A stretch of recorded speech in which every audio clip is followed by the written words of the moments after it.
കുടിക്കാൻ ഉപയോഗിക്കുന്ന വെള്ളത്തിൽ നായയെ കൊന്നു തള്ളിയതായി പരാതി. ഇടുക്കി അടിമാലി കുരിശുപാറയിലാണ് സംഭവം.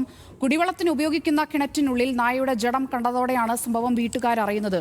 ഫുട്ബാൽവിനോട് ചേർത്ത് നായയുടെ ജഡം കെട്ടിവെച്ച നിലയിലായിരുന്നുവെന്ന് വീട്ടുടമ പറയുന്നു.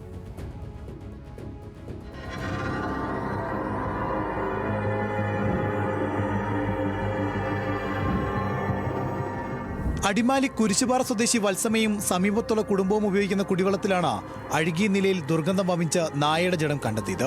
വീടിനോട് ചേർന്ന കൃഷിയിടത്തിലുള്ള കിണറ്റിൽ നിന്നുമാണ് ഇവർ കുടിവെള്ളം എടുത്തിരുന്നത്. ചുറ്റുമതിലുള്ള കിണറിന്റെ മുകൾ ഭാഗം നെറ്റ് വലിച്ചു കിട്ടിയിരുന്നു. വെള്ളത്തിൽ നിന്ന് അസഹനീയമായ ദുർഗന്ധം അനുഭവപ്പെട്ടതിനെ തുടർന്ന് രാത്രിയിൽ നടത്തിയ പരിശോധനയിലാണ് നായയുടെ ജഡം കണ്ടെത്തിയത്. ഫുട്ബാൽവിനോട് ചേർന്ന് നായയുടെ ജഡം കെട്ടിവെച്ച നിലയിലായിരുന്നുവെന്ന് വത്സമ പറഞ്ഞു. എത്ര ദിവസം കുടിച്ചെന്ന് 5-8 ദിവസം കിടന്നിട്ടാണ് അത് അതുപോലെ ചീഞ്ഞു പോയത്. പട്ടിയുടെ പുറത്ത് തൊലിയൊന്നുമില്ല, മൊത്തം വെളുത്തായിരിക്കുന്ന പട്ടി.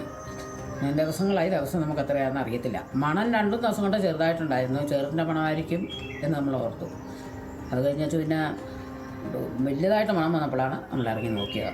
പട്ടി ഒരു കാണിച്ചാലും ചാടത്തില്ലെന്നറിയാം. റിങ് മേളോട്ട് കെട്ടിയിട്ടുള്ളതാണ്. നായയുടെ ജഡം പൂർണ്ണമായി അഴുകിയ നിലയിലായിരുന്നു. ഈ വെള്ളം കുടുംബങ്ങൾ ഏതാനും ദിവസം ഉപയോഗിക്കുകയും ചെയ്തു. നായ തനിയെ കിണറ്റിൽ ചാടിയതാകാമെന്ന് ആദ്യം കരുതിയെങ്കിലും ഇന്നലെ നായയെ കിണറ്റിൽ നിന്ന് പുറത്തെടുക്കാൻ ശ്രമിച്ചതോടെയാണ് നായയുടെ ജഡം ഫുട്ബാൽവിനോട് ചേർത്ത് കെട്ടിവെച്ച നിലയിലാണെന്ന് തിരിച്ചറിഞ്ഞത്. ഇതോടെ വത്സമ അടിമാലി പോലീസിൽ പരാതി നൽകി. സംഭവത്തിൽ പോലീസ് അന്വേഷണം ആരംഭിച്ചു. ന്യൂസ് മലയാളം, ഇടുക്കി.